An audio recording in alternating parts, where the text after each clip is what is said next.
Welcome to the General's Gentleman. Hello, and we are back with the RTS podcast.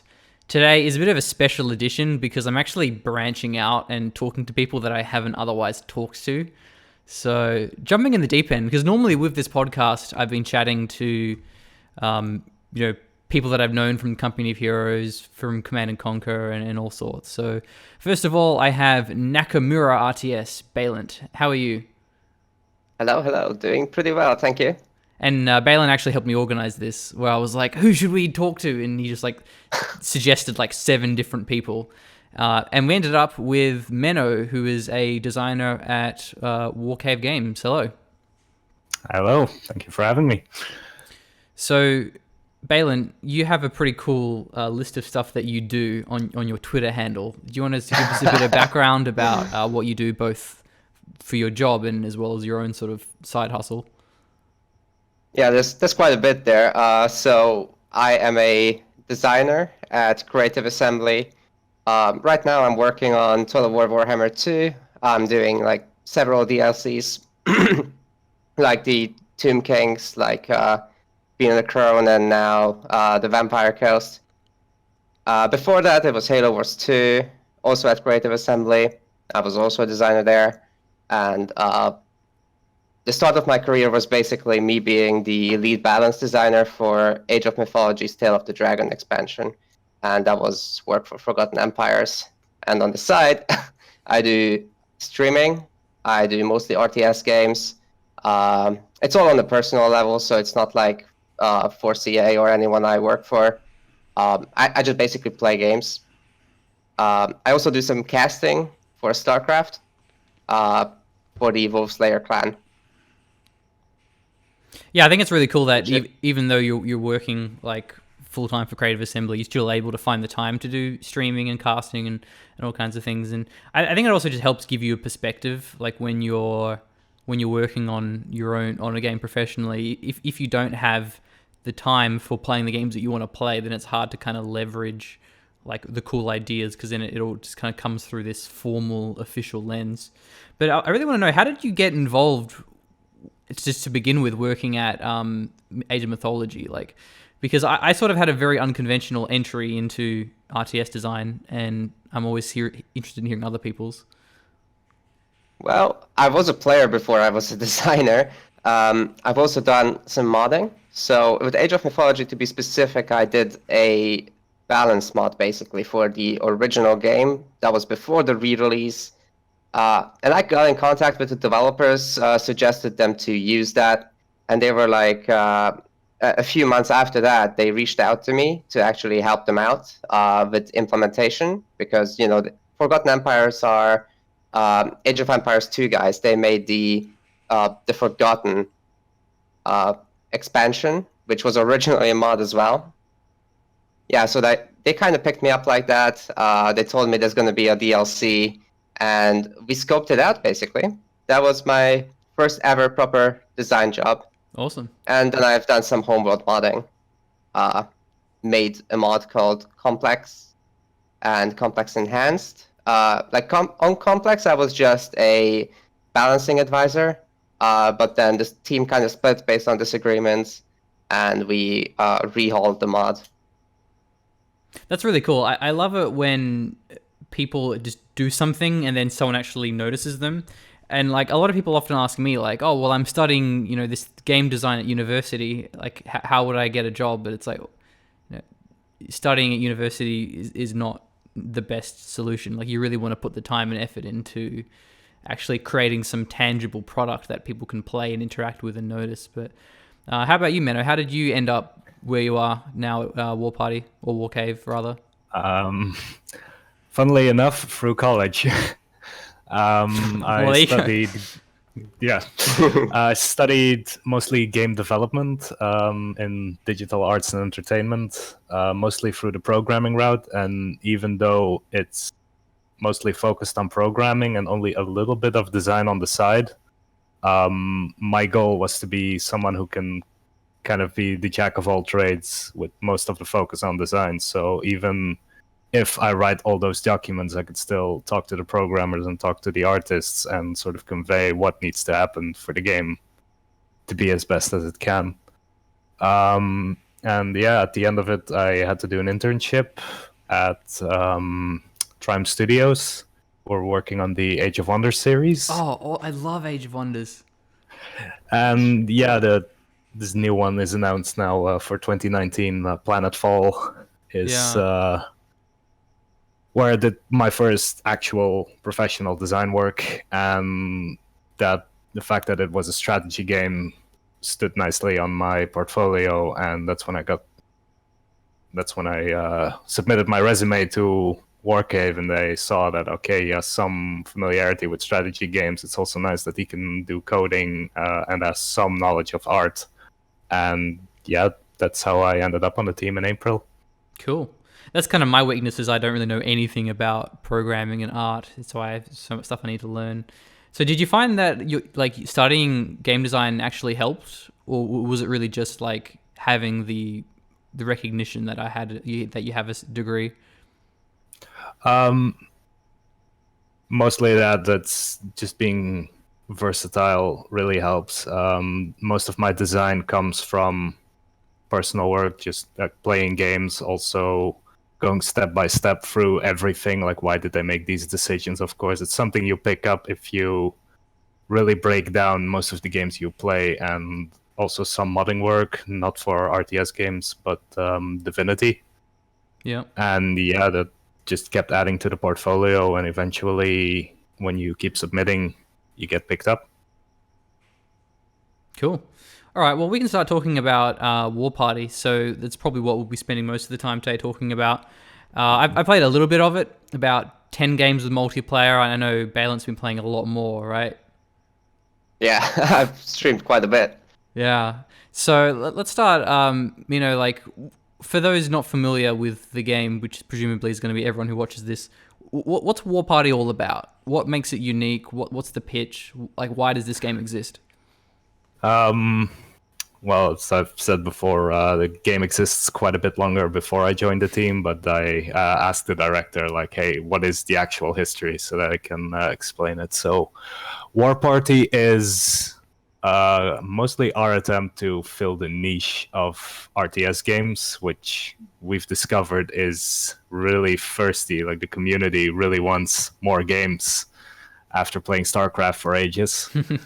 And also just the general dinosaur theme was really underrepresented for the past few years, so we wanted to combine those. So War Party, in a nutshell, is this classic RTS games with some, or a lot of, at this point, quality of life features that you've come to expect set in the Stone Age. Yeah, I think something that has really resonated with me from a design perspective is the idea of designing a game, designing mechanics, designing factions around a really strong art style or theme. And I haven't been on a game from the start. I've only ever worked on projects like halfway through or even more than that. But the idea of like, we want to make an RTS with dinosaurs, how do we do it? And I think a really good example of this is, I don't know if you've played this, Balint, is Iron Harvest. The whole kind of, it's Company of Heroes, but with mechs. And I think like you really want to simplify the pitch in a way that you can just say, yeah, you know how you like Company of Heroes? Yeah, I like Company of Heroes. Well, it's Company of Heroes, but with mechs. And the same thing is like, well, you like Age of Empires? Yeah. Do you wish it had dinosaurs? Yeah. And I think with RTS games, like, it's not that RTS games aren't being made and they aren't being released and there's no RTS games out there. It's just that most of them actually really suck. There's the new ones being released, they're not really big budgets and they're kind of just mostly generic CNC clones that don't really work. Modern military RTS games. So I think the idea of like, there is a gap in this cyberpunk. It was not what I meant to say. I meant to say, what is that art style called in Iron Harvest? Steampunk, sorry. Yeah, steampunk, cyberpunk, dinosaurs, all that kind of thing. So I definitely like that angle. But like, Do you agree with the comparison to Age of Empires that they're quite similar? Because that was my observation. We looked at both Age of Empires, of course, and StarCraft. So while we have a lot of similarities between the two, there's also some parts of Age of Empires where we really sat down and said we do not want to do this. Like what? I call it the initial villager slog, where you just sit at your town center and just nonstop create villagers, and the only other thing you can do is move your scout about for a little bit, but other than that, you just sit there and create villagers. And I told this to Karsten, or Carnage, as he's known in the community, who helps out with design. Like, I really do not want to lose this. I want you to be able to start the game, assign your villagers, and immediately go out to hunt. To immediately do something military focused, where you don't need to wait 10 minutes before you have a decent sized army and can move out there. And that has been a core point for me to say we do not want to move towards Age of Empires. We want to go more to Warcraft 3, for example, with the creeping. Yeah. Did you play much Age of That's Empires? definitely what I felt like as well. Like during the time when I started playing War Party and I was constructing my build orders, I really felt like, guys, this is StarCraft. You've got a core resource, the food, and you've got a tech resource, the crystals. And basically you get started on your core resource and tack up as you go while you creep. It doesn't really feel like Age of Empires, where you have to first tech up to do anything. And I think that kind of economic difference really takes away the feel that Age of Empires would give. But in a good way. I like the quick time to action.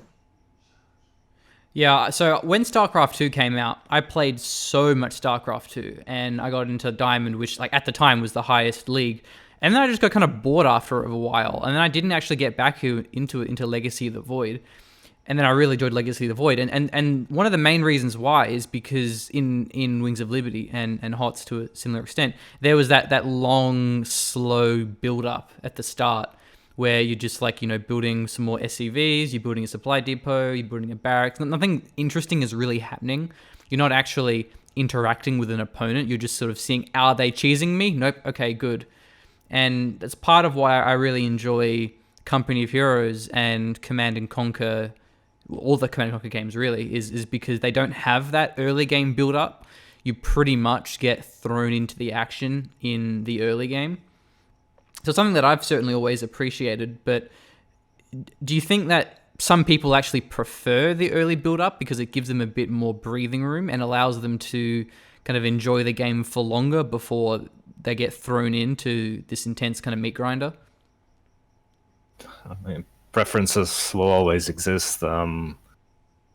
I occasionally enjoy the Age of Empires style, where you can just sort of sit back and know, okay, these are the actions I need to do, and you just sort of mellow out. But yeah, I understand if people enjoy it. It's just not something we wanted to do for War Party.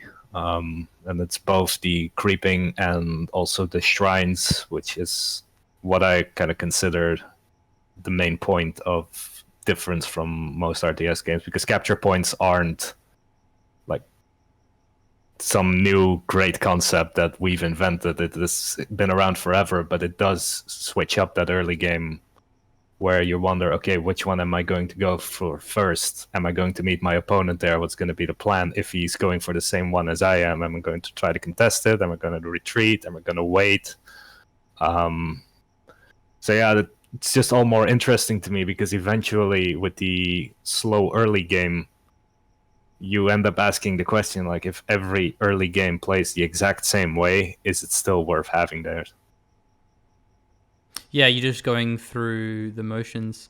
Do you want to explain what the shrines actually are for those not familiar with the game? So in War Party, we try to get you out of your base using the shrines. So there's, depending on the map, usually 3 to sometimes even 5 shrines just scattered about in central locations. They're protected by wild dinosaurs. Killing these will give you both food, and will also free up the shrine. So it can be captured by placing units on top of it, and then once the shrine has been successfully captured, you start generating what is essentially a resource called power. And these power gives you, depending on the selected faction, different spells to use, either to boost your economy or to damage enemies, grant vision, that sort of stuff. And if you decide to say, I'm not going to go for these shrines, I'm going to just turtle in my base, build some towers, build up my economy, your enemy is going to walk up to your base and absolutely decimate it with those powers. And that's something we've always wanted to make sure to keep, is just that incentive to go out of your base and play aggressive rather than turtle, to mostly positive reactions, but the turtle fans have asked, like, please let us build more towers. Yeah, I think something that's kind of important to distinguish is like what type of players are going to enjoy what game modes. So like I think it's okay if you build a multiplayer game around, you know, kind of rushing into the action, not turtling, because that's generally what multiplayer players want. But then if you have those people that like building up, they like turtling, then that's why there's a single player campaign. That's why you can play co-op versus AI, where you can do all those different things. So you don't want to make kind of different game modes where like what's in the single player campaign is different. If you can avoid that, it's better, because then it can be a bit unintuitive trying to transition between them. But I think it's okay to kind of design at least the multiplayer around the more kind of the hardcore audience. But yeah, it's a term that I think is really important in RTS games, points of interest. And those can come in many different forms. So Company of Heroes, I think, is the best example of an RTS game that has just so much points of interest, especially because they're varied and in different ways. So you obviously have the resources, like the munitions and the fuel. You have the victory points, but even more than that, other points of interest are things like the garrisons, things like the cutoffs, things like the heavy cover. And all of these things together create... They make the game flow. They incentivize map control. They create conflict between the players, and it seems like what War Party's kind of done, where there's a lot of different things you can do on the map. You can either try to expand out and saturate the resources. You can focus the shrines. You can harass your opponent. So it's not like the be all end all is like hold the shrines and win, because if your opponent does just hold the shrines, if their map awareness isn't good, you can flank them and just take out a bunch of the villagers, or whatever the villagers are called in the game. Yeah, villagers, or minions for the second faction. Yeah. Yeah, So the entire cool- mechanic of the cool creeping is minions. like super interesting, because what you get is you have your economic openings, right? Like the ones that were meta before this current patch. Who knows what will happen now? But basically, people were mass expanding, right? They were going up to 4 settlements, and they were just massing villagers. It was very much focused on the economy. But a person who wanted to go out on the map and creep a little bit, you know, they got a reward of food from the dinos out on the map, and that in a way made your military actions also economic at the same time, so it would help you catch up against these mass expanding / turtling players. I think that's interesting. yeah, Well, I we've think toned it down a little bit in the past patch, so Yep. settlements have a crystal cost now. Yeah, I think if you can try to create early game variation, like you want to kind of have that triangle of like economy, offense, defense, and you want people to be able to branch in between all 3 of those different pathways. So, Balin, why does War Party interest you as someone who plays, you know, StarCraft and all these other hardcore RTS games? What made it stand out to you? It just, you know, it's really polished in relation to like multiplayer features. Like it's got a leaderboard that I would say is better than that of StarCraft. How so? It's got the same types of leagues, right?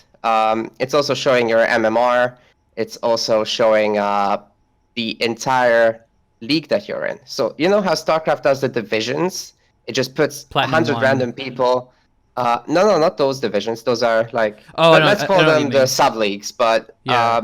they also do divisions. 100 random people smash together into your local leaderboard, which you can climb, and it shows you your rank of that list, basically.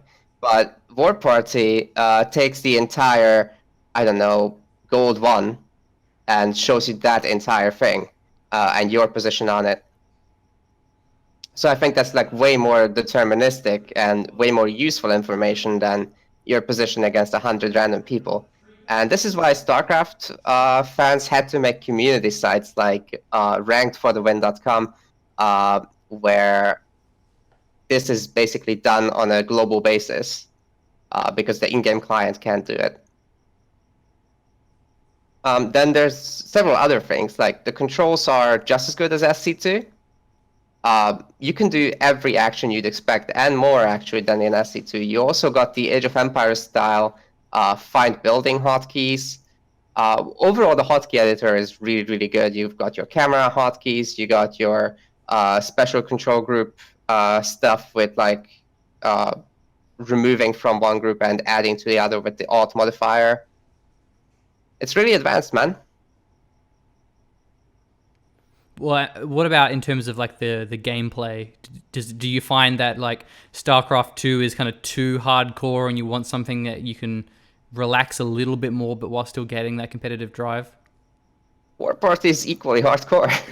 Really? Okay. Yeah. One of the markers that makes it so hardcore is the quickness of the macro cycles. So, like StarCraft has a worker creation time of 12 seconds. Yeah. You can speed this up for the probes, but whatever. War Party has the same. And then you start building stuff way earlier. And if you've got like 3 types of buildings making different units, plus 3 or 4 settlements quite quickly, you end up in this scenario where you have to manage 4 or 5 different building groups at the same time with these 12-second to 17-second cycles. It's really difficult. I did notice that. And you also have to creep. Yeah, it has like an APM counter in game, and some games have had the APM counter, and I kind of scoff at them because like they're in games where APM doesn't actually matter. It's sort of like a bad incentive. Is like, look at your APM, but it's a game where again, the high APM doesn't matter, but by the sounds of it, War Party, you do need that high APM in a way that you don't with most RTS games. Yeah, it's my experience of it has been honestly mostly frustrating just because like people keep stomping me and there's no replays. So like I don't know like why I'm losing. Like I can't watch the replays. I can't like I don't know how to improve. I kind of just keep getting matched against players way better than me. But I've had a few good games where I'm actually versing someone who's like evenly matched. And then it gets really fun because you actually tech up, you actually can you see the strategy involved of like all right, now let's, we'll go more economy, we'll try to really focus on the shrines. So that would be my biggest gripe is like if you're going to have sort of this competitive multiplayer focus, that it's important for players to have replays. Otherwise, the learning curve is hyper lethal because especially if you have a sort of a small community, which you inherently are going to when it comes to like an early access game, then that smaller player pool can be quite lethal. Yeah, I actually read a really good article about this written by Brown Bear. I'm not sure if you guys are I love familiar Brown with Bear. his He's work. so good. Yeah, I think it was like his first ever article on his blog. It was about improving via establishing standard means of self-development. Yeah. And replays are obviously a core part of that. I do think that all competitive RTS has to have replays because otherwise you end up in this situation where, oh, I lost. I'm not quite sure why. So how about I try this slightly different thing? And you have to keep iterating your actions over time, which is a really slow process because the only way to judge it is whether you won or lost, right? Yeah. But if you can look at your replays, you're like, oh shit, I missed 4 worker cycles at the start. That's super painful. Or I just didn't have map vision where I needed to, otherwise I was fine. Finding out these things is essential to figuring out what was a mistake and what wasn't. I think even bigger than that, it's just like knowing what your opponent did. Because like I'd play the game, I'd open up, and I'd be like, oh yeah, my opener's pretty good. Yeah, this is a good opener. And then my opponent has twice as many units than me, and I'm like, oh my god, he did something better than I did, and I don't know what it is because I can't watch the replay. But yeah, so let's talk about like the support powers, because support powers are a pretty common feature among RTS games, and in some of them they can be really fun. Some of them they can be quite frustrating. So like what are the support powers like? Like what do they do, and was there some kind of design intention for them? Well, they tie heavily to the shrines, of course, as the incentive to go out there. As to what they actually do, originally they were way more powerful, but also way less interesting. Like at the press of a button, you could give all your units a power boost, and it was sort of this set and forget feature. Yeah. So with the early access launch, we decided to do a little overhaul where powers are now all targeted. So you try to find your cluster of units that would benefit the most from it. You get a small circular reticule or targeter, you put it on top of them, and then those units alone get the buff. And that was sort of our way to try and get some more micromanagement in. It's obviously not enough, as we've heard from feedback. People really want the abilities as well for different units. But as to what the powers do, they're there as your reward for going out, capturing the shrines, and also tie in sort of to the playstyle of the faction. So for Micah, she's supposed to be the faction for the beginners. Very easy to understand. The chieftain perk, so cheaper villagers, faster build speed. And then her powers are very varied. So a thunderbolt is like a quick way to get rid of one harassing, annoying unit.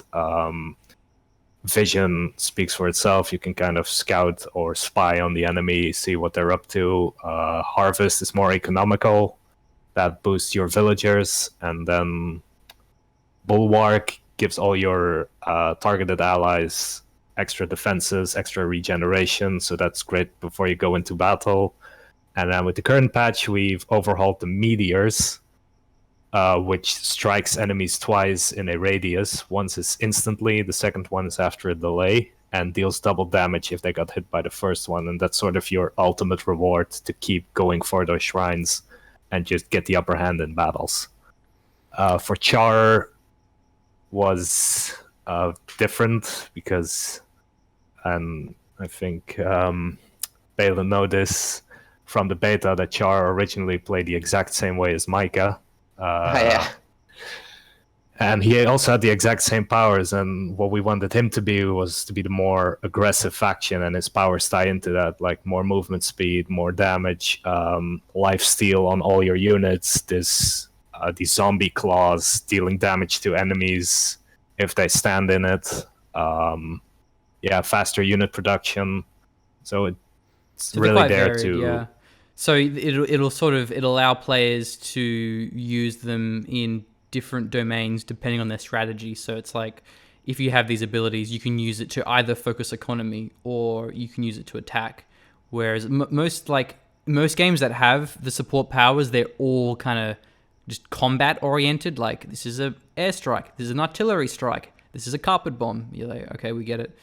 I mean, first of all, I do like the idea though of if you're going to do a buff, make it a targeted circle rather than global, because what that does is it means the player actually has to think. They think, okay, well, do I put it on my biggest clump? Do I put it on my elite units? Do I put it on the cavalry that are about to go snipe villages? Any sort of change like that that's going to actually require the player to think and have more opportunity cost of, every where you use your ability is somewhere where you're not using it elsewhere. So I think that's pretty buffs or globally generally aren't that interesting. But with the harvester buff, is that just like a global upgrade as well? No, the harvest buff. Is that like a small area, or is it the whole map? No, it's a small area and was recently nerfed after many complaints. It would give your villagers like double gathering speed if they were in the circle, but due to the behavior of villagers in our game, they would stack on top of each other, so it was really easy to get like 50 villagers in the circle and double their gathering speed. So Micah would just absolutely dominate on an economical basis. So we've limited that now to a maximum of 10 villagers and toned it down a little bit. Yeah, and even with that though, because it's a circle, you would have to choose like, do I want extra food or do I want extra crystal? So yeah, it's mostly choosing between the two resources, and also we have farms, we have berry bushes. Okay, berry bushes gather faster, so I will probably want to use it on those, but they're more vulnerable. Maybe it's better if I put them in my own base on the farms. Yeah. So that's actually one little gripe I had with the game is the villager stacking.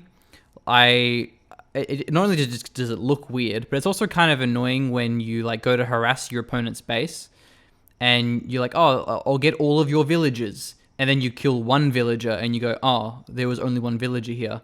Whereas like the StarCraft, and even in Age of Empires, like you can visually see how many workers there are. So is that intended for that clumping to kind of obscure the amount of villagers, and if so, why? It's a byproduct of a bunch of different things we've tested. We tested the villagers spreading out and them getting stuck on each other, which we know is not likable for any sort of RTS player that knows, like, okay, I randomly have more efficient villagers based on how they feel today. We've tried to sort of spread them out a little bit with slight offsets, but again, we still had these units stack on top of each other, and others just ended up less efficient despite being assigned to the same resource, despite being the same distance from a drop-off point. And so far, this was just the best solution we can find without altering our pathfinding or anything of the sorts. What if you halved the amount of villagers but made them get twice as much? So say like I don't know what a villager costs now, like 50 food. What if the villager costed 100 but gathered twice as much? That would at least like halve the amount of villagers, and then maybe those other strategies would help fix it. But I think that would result in much different macro cycles. It would heavily impact the difficulty of the game, as well as, just generally managing more workers is harder, and gets quite more skillful as they go idle a lot, especially when you are harvesting the finite resources like the crystal nodes or the berries. Well, what if there was like twice as many berries that had half as much yield? That would spread them out. But you can still have them in a pretty close proximity to your base. Like, I don't know, maybe it's just me, but I think some people might get kind of annoyed by this. So if when you see units that just collide through each other, it also, like, what it does on top of that is it also viscerally ruins the sense of economic progression, because like if you play say if you have like 100 farms, you're like, wow, I'm getting so much food, look at all the food that I'm getting. But if you have 100 villages that look like 3 villages, you don't get that same visual sense of like, my economy is so big. Yeah, the thing is that there's no limit on how many guys can gather from one node, right? Yeah. So you don't get this sense of visual recognition, like you're saying, as you would in StarCraft, even though StarCraft workers can also stack, as long as they're ordered to go to resources. You do get the spread due to the limited amount of workers per node. Yeah, that's true. It's just you never really stop building workers in War Party. Mm-hmm. Yeah. No, it's we used to have it in the beta where crystals, for example, also had like the 3 gatherer limit, and then we just decided to get rid of it because we were taking away control from the player. Like, no, you can't put as many villagers as you want on crystals, even though you really need crystal now. You need to go out there, you need to go to a different cluster, even though there's one right next to your base. And for a lot of people, that sort of killed the freedom they wanted, where I just want to put all my villagers on crystal, and I can't. Yeah. So what's the intention behind the two different resources? Well, it's mostly the same as StarCraft. Your base resource and then your more advanced resource is, in a nutshell, what we wanted from the two. This decision was made before I joined the team. Yeah. And it's something we've discussed in the past as well. Like, do we want another resource? We already have food and crystal and I guess power, but power wasn't that viable because it was used both for powers and buildings, and then people wanted to use it for buildings first, so they could never use the power, so we got rid of that design. And we were just thinking, like, okay, what if we add wood to it? Okay, we need to redo nearly every map to add this wood, to update the pathfinding, and essentially what do we have? Yeah, okay, it's crystal that's more spread out and also finite. We were just adding complexity for the sake of adding complexity. Yeah, I think it's certainly easy for like having more resources to actually be a bad thing, because what you're doing when you have multiple resources, so say you have 3, 4, 5 plus, you're actually just reducing the amount of opportunity cost. Because let's go Command and Conquer. If I have 2,000 money in Command and Conquer, I can build anything. I can build tank, aircraft, Jeep, infantry, like anything in the game. But then if I have 7 resources, I can only spend that resource on 2 units. So you're actually reducing the amount of decision making.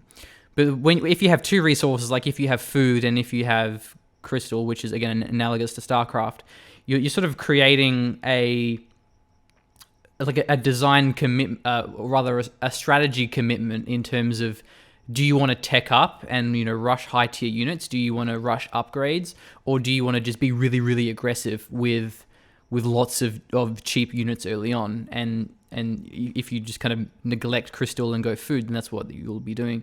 And then having those 2 different resources, it means that your opponent can scout that. So like if he goes into your base and he sees that you are not mining any crystal, then he should be worried because he's gonna rush me with 4 or 5 barracks or whatever. Which is, I didn't mean to come back to it, but that's perhaps another reason why this worker clumping problem is maybe going to be an issue, because then it actually prevents your opponent from scouting you, because they walk into your base and they see a clump of villagers on your food and a clump of villagers on your crystal, and they can't really read much out of that in terms of what are they going to be going for strategically. But maybe there's other ways you can scout that, just hover over the crystal, and if it's depleting like crazy, okay, there's a bunch of villagers there. I actually don't remember this, but can you select enemy units?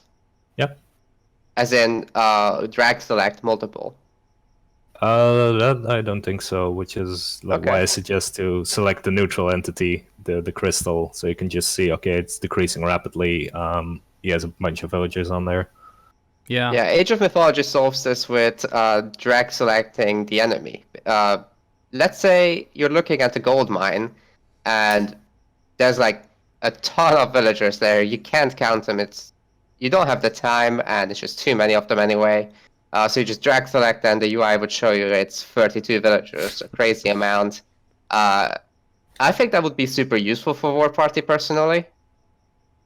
And also going back a bit about what you guys said about the 2 resource economy. I think a really good byproduct of the system is also that, particularly because how the costings are generally food heavy, you end up in a situation where you end up with a bit more food in your economy due to that, and lower tier, mostly food cost units become more useful in the late game because of this, because you have that excess food. It just means that you have a more diverse composition over time, and the basic units never really become obsolete. Mm-hmm. Yeah, that's a problem that some games have. Like, someone can probably counter-argue this, but like, if I'm playing Warcraft 3, once I can get knights, like, why would I build footmen? Because knights are kind of the same thing but better. I mean, they're more vulnerable to certain abilities and so forth. But so maybe that's not the best example. But like even like Warcraft 2, if we're going to use a definite example of where obsolescence of unit roles is kind of bad. Okay, so what about housing? So, because supply is one of those mechanics in RTS design that is kind of just, well, every game has population limit. Every game has build houses, build supply, and War Party has, you build houses every 10 workers or whatever. Was there a specific intention behind like housing population limit? Was it to sort of make it so players have to factor in the costs of that? Was it to add to the macro cycle? Yeah, we've been through, I think, 3 or 4 different iterations where first it was just you only ever need one settlement, and then you could just build houses forever. Kind of like what Age of Empires has, and that just wasn't interesting to us. Then we've decided to try and see if we could limit the amount of houses based on the settlement. So for every settlement you could build, like, I think it was 4 houses or something. And people give feedback like, okay, this just feels too restrictive. Maybe you should just quickly explain what a settlement is. The settlement is your base building. It's your town center. It's your base. That's where your villagers comes from. If your hero unit, your chieftain dies, that's where they get revived. That's where you advance to the next tier of settlement and unlock all the new tech. And what we noticed was, okay, you only ever need one settlement. There was never a reason to build a second one. And that's what we tried to sort of force in the second iteration. So, okay, if you want to build more houses, you need to build a settlement before those houses become valid. And it felt restrictive. It was also confusing because the entire settlement tooltip had to explain this. And it was war and peace in tooltip form. And then I think the current system we settled on is simply, okay, houses can give up to 120 population, and then every settlement can give 20, and 4 settlements makes 80, so that's how you get to the 200 cap. So you could not immediately unlock your full capacity with just cheap houses, while at the same time not being restrictive to building expensive settlements before the cheap houses were even worth it. That's actually an interesting idea, because what I'm thinking of is that's like a negative feedback loop, where because if you have a big advantage over your opponent and you have all this resources, it's going to be harder for you to close out the game by just maxing out, because if you have to build settlements to get 200 pop cap, that's going to actually limit your ability to do that. Am I explaining that right, where 120 pop cap is the maximum for only houses? Yeah, you usually end up with 140 because you start with a settlement. Oh, right. But yeah, you can build 12 houses and then you get like an error like, yeah, you can build this house, but it's not going to do anything for you. Build settlements if you want more. So was that like anti-snowball mechanic, was that intended? Yeah. Yeah, and I think that's really important, because RTS games where once one player gets a small advantage, it just kind of cascades, is not fun. And ZVZ in StarCraft is a pretty good example of that. Actually, that was one other thing I wanted to bring up, though, is, again, I haven't played a lot of games, and most of them have been against people way better than me. But I felt like, from my impression, that if I fell behind, there really wasn't much way for me to come back, unless I got kind of, maybe lucky isn't the right word, but we'll use it, lucky with some villager harassment. Like I wouldn't be able to come back. So would you agree with that? Like, or what kind of ways are there for players to come back in a game? Well, obviously the players that are playing our game are way better than the developers and the designers usually. So it's hard to say. Certain strategies involve, okay, checking out what gives them their power and try to take it away. So I was playing against one of the programmers, and he had all the shrines, And because of that, I could not come close to him because he was in that positive feedback loop where he uses his power to keep getting more. So instead of trying to take it away from him, I just focused on disabling them. So I didn't try to capture them myself because my units would die and would just be annoying and keep disabling his shrines so he couldn't generate power. Meanwhile, I built buildings. The Gon Totem is a building you can build that will give you those power points like the shrine at a slower pace, but you can build 6 of them and sort of try to even out the balance. Now, this is a very specific case, and we also don't really see much value in keeping a match going that has been decided already. Oh yeah. It's a hard line to balance because you don't want it to feel unfair for the player who's ahead. But I haven't got much experience with Age of Empires in like a competitor level. Does Age of Empires really have any comeback mechanics, or like anti-snowball features or anything like that? Well, you've got like splash damages, obviously. Like your siege units can crush an entire ball of archers. Yeah. So that can come in handy. Sort of like the ZVZ situation with the lucky banding hit. And just storms and just like it AoE. can definitely turn everything around, yeah. But I'm no competitive Age of Empires player. So. Right. Because when I say... I did Age of Mythology, though. Yeah. But well, what about that? Is not like... it's got infinite resourcing, basically, right? Except for wood. So food, wood, gold, they can all run out on the map, but you can make farms which are infinite, and you can make trade cards between your market and your main base, which generates gold forever based on the distance.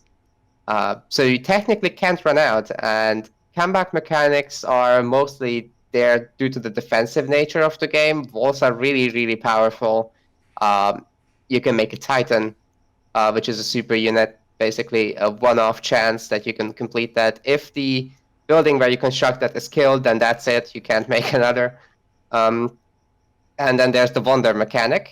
If you complete the Wonder, the biggest, baddest building in the game, if you hold that for around 9 or 10 minutes, I think, you just win the game. Okay, so it's different win conditions. Because when I sort of say like anti-snowball mechanics, I don't necessarily mean like really big, obvious, blatant things. It's just kind of more gradual stuff. So like in Company of Heroes, you have mechanics like not only AoE, but you have suppression, for example. You have like the diminishing returns of like when you're fighting units that are in cover, for example. It's really hard if you have a lot more units than them. They're able to stay in cover more effectively, and then they have more upkeep. You have things like it's just harder to micro 15 units than it is to micro 10 units, so it isn't plus 50%. And you know, Company of Heroes has pop cap, so maybe that's something to think about. Like one idea I just had, I don't know if this is actually the case currently. With the powers that you use, do they ramp up in price, or do those costs stay the same every time you use them? Currently, those costs stay the same. Yeah, because maybe that would help that, because then if you have a player who just like has full map control, has so much power income from the shrines, then that they couldn't just keep using them over and over again, or if they did that, they'd have to pay more for it, which would kind of limit them. That's like we have that in Ashes, where the orbital abilities they use a similar resource, Quanta. And their cost ramps up in price every time you use it. So it's one slight comeback mechanic. Have you noticed that to be an issue, Balin? Not that I can say, although I'm personally a fan of what I call a deterministic RTS, meaning that the power is that of the player and not the designer. So if a player gets ahead and they can keep their advantage, then I do believe personally that they deserve to win. Oh yeah. I'm not disagreeing with that, but I mean, like even StarCraft 2 has an anti-snowball mechanic in that if you have 4 bases and I have 3 bases, it's easier for me to harass you than it is to harass me, because you're more spread out. You have more bases, locations, more workers, and the cost of saturating those increases. So like, it's something that has to be done very subtly. Again, you don't want to be like Mario Kart, where it's like, I'm in last place. Now I have this thing that just like allows me to win easily. We have a similar thing with the shrines. They're very spaced out, and in that example I was giving when I was playing against one of the programmers, it was because those shrines were so spaced out. He was afraid to split up his army because he knew, okay, I'm at my cap. He is still increasing his, but if he keeps sending random units and I send over my entire army, then the door is wide open for my base. So I can't do that. But if I split them up and they meet his force, then I am losing all my units. So it's a bit like, okay, I have more points than you, but I also have more opportunities for you to strike. It's kind of the same.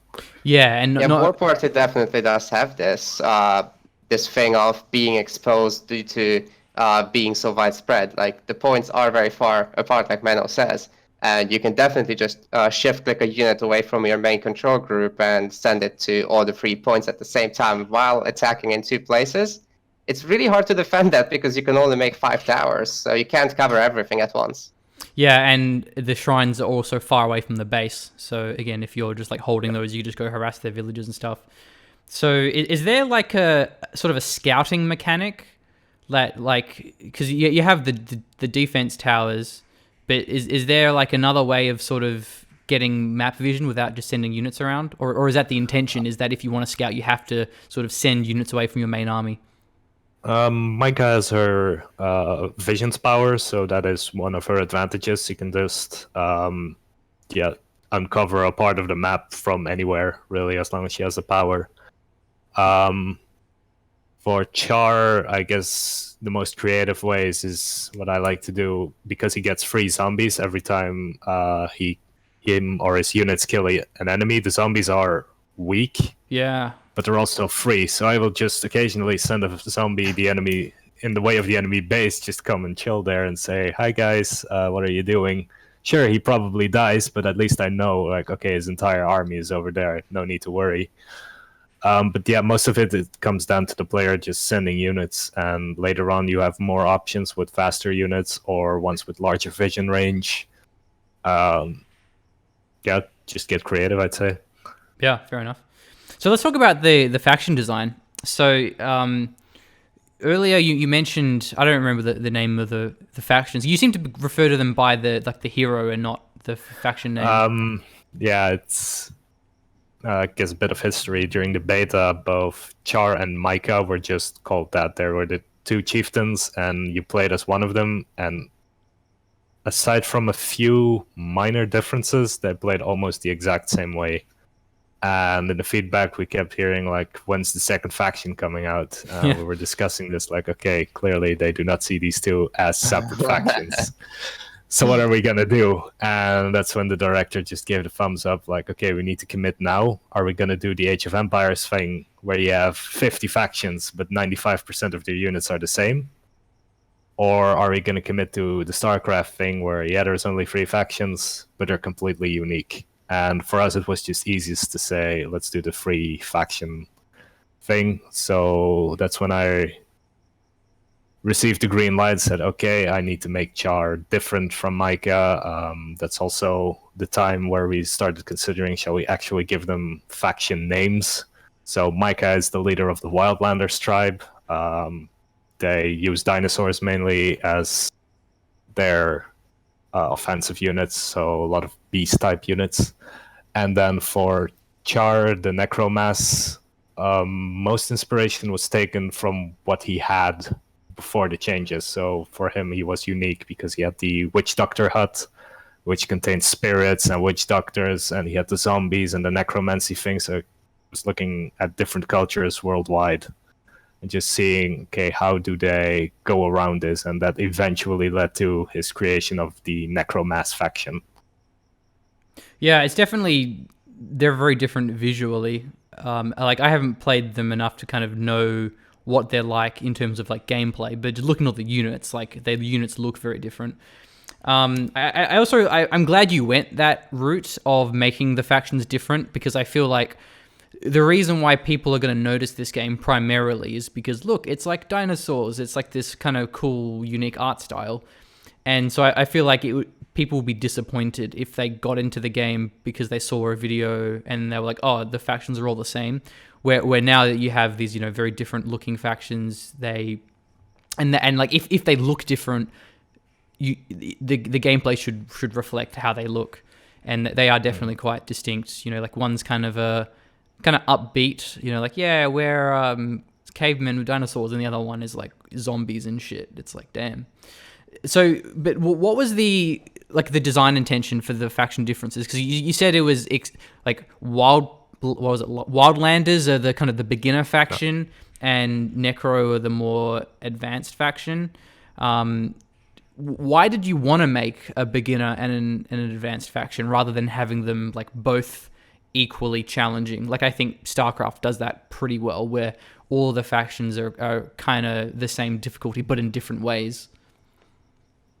It was mostly, well, it's our first game we're making, and at some point we've said, okay, most RTS fans are relatively hardcore, but we still sort of want to appeal to the people who just like to, start a game versus the easy AI and not be overwhelmed by all these decisions. And that's sort of where that role was fulfilled by Micah, even when the two were separate, because Micah just had, due to the talent system, I guess, had these perks that just were very set and forget. You did not need to think about it too much. Do Necro not have the talents?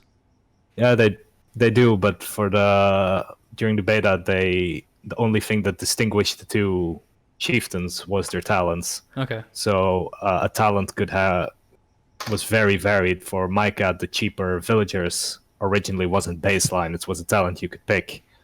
And we noticed just in 90% of the cases, all of us at the office picked that one. Because it was so easy to understand, like, okay, cheaper villagers, and Micah gave regeneration to nearby units. That was very easy to deal with because we didn't need to worry about healers for the beginning of the game.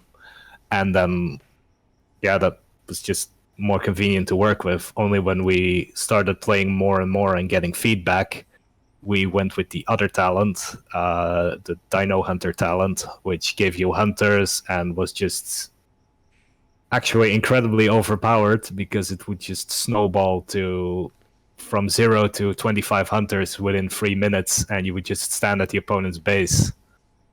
There was nothing you could do about it. And that's something I would try to maintain for Micah, where she would have this advantage that she is easy to understand if you choose the talents that make her so. But if you want to be aggressive, the Dino Hunter talent right now allows you to do just that. You deal bonus damage to the creeps, you will quickly spiral into early rushes, and you can just play that aggressive way. So what is it about Necro that makes them more experienced? Like, is it the way that the zombies kind of encourage you to harass? Is it like, I haven't played Necro much, so I'm not quite sure what the differences are exactly. When you start, you already can choose, like, do I want to play in a more calmer manner, or do I want to play with the zombies? So one of Char's talents gives him a free zombie every 30 seconds, on top of any he creates by killing enemy units. And when these zombies pop up, I think you get a minor sound effect, but they will just pop up. So you're constantly micromanaging these zombies, and you can have a maximum of 10. Anything that is created beyond that is null and valid. So in a way, you're encouraged to just throw those zombies against things to get that counter down again, so there's room to create more and more to get the most out of the talent. That just already adds another layer of micromanagement. Like, where am I going to send my zombies? Am I going to use them to scout? I have to make sure that they keep following Char for the damage, for the creeps. Am I going to go for the Triceratops, who have more food but take more time to take down? Or am I going to go for the Velociraptors that die a lot quicker, are in larger groups? That means a bunch more zombies. And just the entire mindset was a bit more expanded for Char than for Micah. Okay. So, but is there a concern there that if you're playing in low-level games, then Micah would be overpowered compared to the other faction, given that it's low-level players. And then the opposite is true. Like, if you're playing high-level competitive games, that only Necro is viable. Like, because that seems like a problem of it, at least in theory, is that if you kind of design the two factions to be weaker or stronger depending on what level of player is playing them. I mean, that's always going to happen. At the start of the early access, we had this issue where, Necromass always won from Wildlanders, just because of the early zombie rush, and there was very little they could do about it. Once we toned down the Necromass a bit, we noticed that they could stand toe-to-toe again. In the end, of course, we want to get what everybody wants, which is easy to pick up and difficult to master for both factions. But at the same time, someone who has maybe never touched an RTS, to just give them a bit of a learning curve, we wanted Micah to be there and the Wildlanders. But at high-level games, it's mostly the talent choices that will decide what's really going to happen. If you are bad at rushing, but you know how to build up your economy and just play a bit more passively, but not to the point where you just sit holed up in your base, you can do that with Micah. And the same goes for Char as well. It's just the choice of talents that decide most of it. Yeah, well, I like that, because what it allows you to do is, if you have a favorite faction from like a visual perspective, like I really like Micah because it's just a nicer sort of art style for me, but I can still play it in flexible ways, and that's what like a talent system allows you to do. Do you have any thoughts on the faction design, Ballant? Yeah, I'm personally very intrigued whenever a developer decides to go for the more asymmetric design as opposed to the more symmetric balancing as seen in Age of Empires with just faction bonuses and one or two unique things. It's definitely difficult to get the asymmetric balance right, as we know. Several games don't do it so well. And I've personally had the experience of both sides of this, with Age of Mythology being the all-out asymmetric setup, and there being 15 gods, which makes for 15 times 14 matchups. How many is that? That's 210 matchups. Yeah.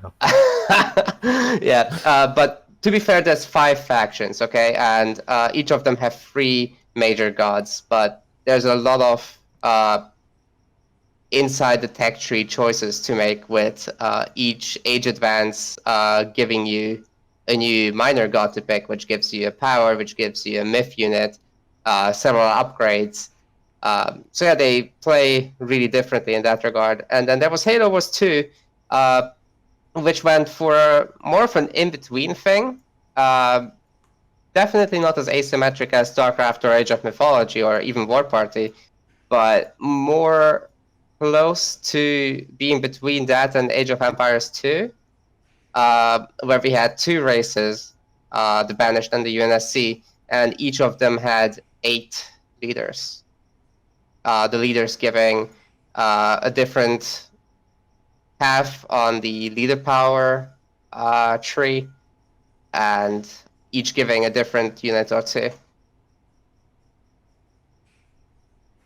So I'm thinking that the factions in War Party are definitely on the asymmetric side. They play super differently, even though there's some things about them that are very, very similar, like the core 2 units, the warrior and the archer, and on the other side the bone adept and what are the range units called? Blowgunner, yes. Blowgunners. They behave super similarly, although their upgrades differentiate them a little bit, but yeah, they're super similar in terms of behavior. And as a player, you don't really notice too much of that. But overall, the tech tree is different, and the higher tier units are significantly different. And there's cases like the Saber-Tooth Tiger, which is one of the units of the Wildlanders, which is a harassment archery unit. There's just no equivalent for that in the Necro side, so that's really interesting. But they have the Elementals then, which is a really strong core archer, which doesn't come into play for the Wildlanders until tier 3. So the early game is more similar than the late game within the different types of units. If you go for the barracks armies, then yes. Okay. But then there's the perks, like the zombies or the economic focus of the Wildlanders, right? That kind of differentiates the two races anyway. Okay. All right, well, I have another question. So, and I'm guessing I know the answer to this, but, Menno, is there sort of like a primary game mode that you really designed and balanced the game around, like 1 versus 1 as compared to like a 3 versus 3? Do you think the game shines in a particular map size, game mode, or like any like late game? Like, does the game shine then? Like, where do you think War Party really shines? Well, obviously it's the 1v1. It's the competitive mode. That's where we put our dedicated servers on. And that's also what we take into account when balancing. It's obviously the ranked players, the hardcore, that really care about this stuff that we want to appease. Also, in terms of map design, for a long time, we've had these very strange maps, and I'm happy I'm allowed to disclose this. When War Party was first conceived, it was a MOBA. So this is one of those rare cases where a MOBA becomes an RTS rather than the other way around. So be happy about that. And I'm so glad it's not, because there's just so many MOBAs now, and like nobody cares anymore about MOBAs. It's like, I already play League of Legends. Why would I play this one? Yeah, I've had to ask this at the director, and they just said we tried to create a MOBA RTS hybrid where the units would be created by you rather than spawn automatically, but you couldn't control them. You could just control the hero. And at the end, they just said it didn't work, and now we have to pick a side. And competing with MOBAs is a lot harder than filling the RTS genre with a new game. So that's kind of why we shifted. But a lot of the maps were still created for that MOBA gameplay. With a bunch of corridors, and people didn't have spaces to build, and like, what is this? What are these maps? And now we're slowly accepting, like, okay, we can't have these heavily decorated lanes and maps and corridors anymore. We need open space, regardless, both for 1v1 and 2v2, so that people can just build and move their armies through. What's the biggest game mode going to be? We have a 3 versus 3 map in the making. That's obviously a very big map. We are still working on it, and with the improved networking, we're fairly certain that we can give you guys a stable experience, because before 2 versus 2 was already difficult for us to handle in terms of netcode, and now, as far as feedback goes, we've heard some good stuff, that it's a lot more stable, less disconnects. So we really want to try that. Other than that, can't say too much yet. That's all right. But it's part of the job. I'd say for those who like more single player stuff, keep your eyes open for the next patch. As for multiplayer game modes, we're at a point where the maps are being balanced and decorated to a point where we like, and that's usually when we can start getting creative with the more fun game modes. Think King of the Hill, think Regicide. There's some unique things to War Party we want to try. But yeah, those are just casual fun matches for the people who are tired of ranked or have no interest in it. But for balancing, we'll always look to ranked. Yeah, I like that idea of like, we're going to really make this a hardcore 1v1 game, which won't appeal to everyone. So for those who it doesn't, we'll give you this game mode. So like League of Legends, you have ARAM, all random or middle. So you kind of have those goofy game modes. Like StarCraft 2 has its co-op. Those different ways to enter the product, I think, makes it more accessible and kind of appeals to everyone. I mean, it is good, though, that your director was kind of open to changing a pretty fundamental decision. Like he wasn't too focused on like, no, we have to do this. But so have you thought about like how team games are different and like how, like what a team game is going to be like, and is it a challenge to try to reconcile both, or have you not even really tried to kind of reconcile team games?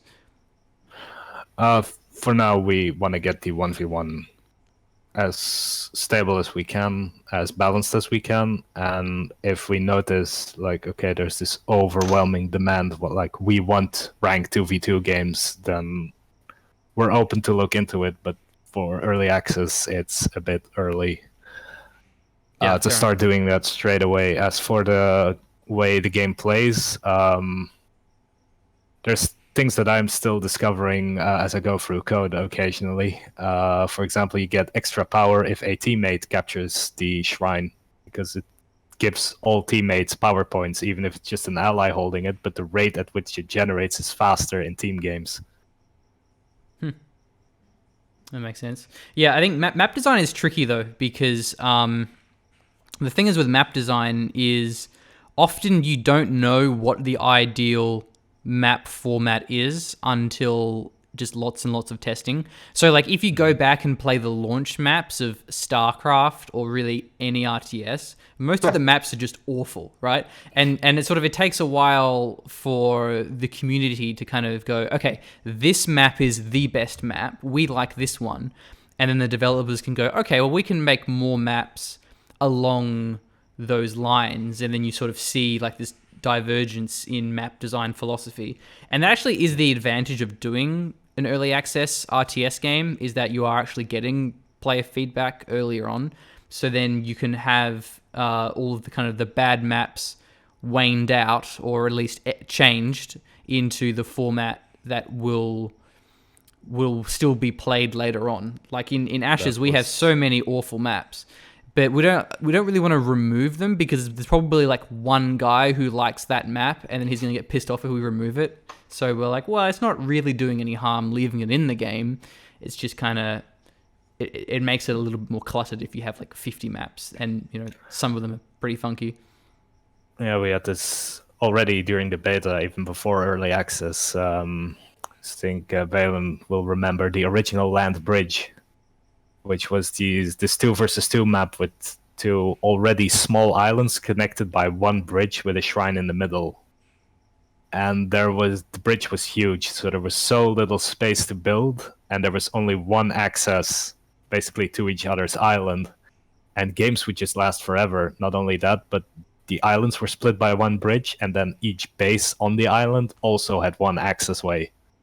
So it was just this, corridor humping, tower filling, camp fest that just did not work. And people kept going on like, can we please change this? Which we did. Land Bridge now has, I think, 3 bridges connecting the islands and 2 accesses to every base, and it just works much better.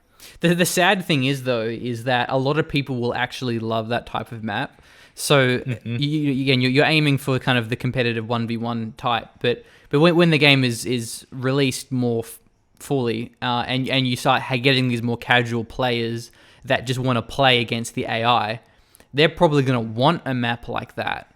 So you may actually want to keep kind of a noob map, because it's still possible to do that, because when we sort of revamped it, it's okay, we want to tackle these issues, while at the same time not completely demolishing this gameplay. There's still a lot of distance between the 2 camps, and a lot of opportunities for you to still turtle up and just take it easy. But we did not want it to be the overwhelming only tactic that was possible on that map. Yeah, but I know, like in Company of Heroes, when you like try and play a team game, like almost all of the servers, like the lobbies, are just like this awful camp noob, whatever you were explaining, that sort of thing. So it's hard for us to kind of wrap our heads around, because we're kind of RTS hardcore enthusiasts. So for us, it's disgusting, but so many people just love that sort of gameplay. And I can't really understand it. Yeah, I look at my sister usually for this sort of stuff, who played Age of Empires 3, I believe, on a laptop with a touchpad, so you already can understand like at what level she is. Yep. But like every game she played was the exact same way, just build walls, build Yep. gates, build towers, turtle up. Once you have 1 million of every resource, kill off all your villagers, build a massive army, and stomp the easy AI. And for her, that was incredibly fun. Yeah. Oh, well, Balin, did And- you... Oh, sorry, go on. But that's sort of what I always keep in the back of my head. Like, okay, these players exist, and we need to sort of accommodate them as well in a certain way, either by allowing them to set up just this massive farmland, or have those funny caravans walking back and forth, because I like that stuff. Yeah, it's something that I've had to think about as a designer, is like not letting my own preference and bias cloud the game design, because you know the people who play single player campaigns is the overwhelming majority.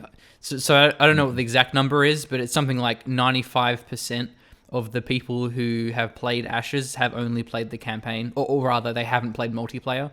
So they'll do like the campaign and maybe some skirmish, but they won't touch multiplayer. Anyway, Balin, did you have any questions for Menno? Just about War Party or anything in general? Well, we talk a lot, so. Oh, okay, right. Yeah, well, I wasn't sure how much you guys had liaised.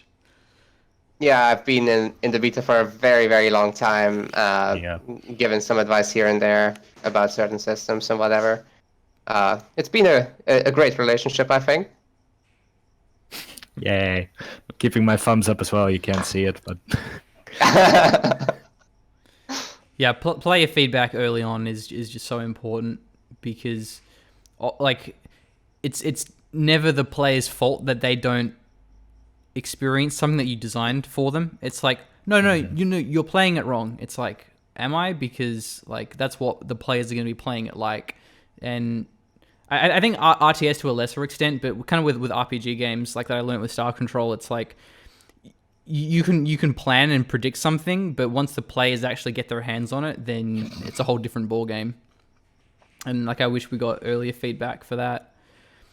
So we can wrap this up shortly. Is there anything you wanted to say about War Party? Like if people have never really heard of it, they've just sort of been watching this podcast and seeing some gameplay that I intend on editing on the screen. We'll see if I remember to. Like, why should they play War Party? Because it's fun, it's new. We have, and this is something I definitely want to recommend, if you decide to pick up the game, there's a button, join us on Discord. Please use it. There's a bug reports channel, which we genuinely hope you don't need to use, but if you do, it's there. And most importantly, just the suggestions and the balancing channels. We're all active on Discord, even during office hours. Every time something pops up, we try to talk about it. Like, are we going to do this? How do we do this? We also definitely want to be a proper early access, in the sense that we want to push frequent updates and not just keep it in there in limbo for over 2 years with the occasional Christmas patch. So, yeah, please support us. Also, feel free to help us, as this is our first game, and we really try to make it as best as we can. I mean, it's a great first RTS if it is your first RTS. Like, it feels like there's actually people designing it that like RTS and actually understand RTS, which I think is one common problem, is that RTS games are kind of made by people who don't really get it. So they try to superficially copy what works in, say, Command & Conquer or in, say, StarCraft. And while it does it cosmetically, it doesn't really capture what actually makes RTS fun. I'd say here's another Brown Bear quote for you. RTS players like RTS mechanics. Yeah. It's this thing I've been thinking about ever since joining the company, where a lot of indie studios have this idea where they want to make their game and with their mechanics and the way they envision it. And that's definitely something you can do, but at the same time, you should blame only yourself if not everyone enjoys it. And this is definitely the case with RTS games, where if you want to make your vision of an RTS game that does not that isn't the same as the vision that the dedicated RTS players have, you only have yourself to blame when it doesn't sell. And I'd say this is also why War Party may be so good as a first RTS game. It's just because we've listened to all these people in the Discord that just love RTS games to death and taking their feedback to heart. Yeah, you're not really innovating so much as you are just like combining mechanics and features that are proven in other RTS games and kind of combining them together. And then where you are unique, innovating and being unique is just by having this like, look, it's dinosaurs, and just kind of having this funky appearance. So, Yep. All right, we'll wrap up here. So thank you so much, Menno and Balent, for joining me. Thanks for I having will us. play some more War Party. Thanks and for having us. When are you guys going to have like spectate mode? Because I'm keen to cast some games with Balent if you're down. That would be great. We have a schedule on the whiteboard. I don't know it from the top of my heart. I think it's set for 3 weeks that we cool. want to try to get observer mode in properly. So, And replays? It's much harder than observer mode, I'm sure. that's maybe it's also one of the reasons that I can explain now. Because War Party wasn't originally an RTS, a lot of the engine wasn't built with replays in mind. And to add it later is a lot more difficult than adding it from the get-go. So we're still looking for ways, like you described, so you can analyze your gameplay either by just a list of build orders already. A lot of people said that would be already so great if replays aren't possible. Yeah. Just because for me, I just wanted to know why my build order sucked and why my opponent had twice as many units. So if I can just see like his build order, then I'd be like, oh, okay, I get it. So we are working on trying to get you guys something Cool. there, yeah. But unless we sell like 1 million copies, all of a sudden that's when we say, okay, let's build the engine from scratch with replays in mind. But I'm afraid yeah, until then, my audience isn't that big, so don't count on that from me. not that big yet. Yeah. Stay positive. All right, catch you later, and good luck with the game. Thank you. See ya. Thanks. Good night.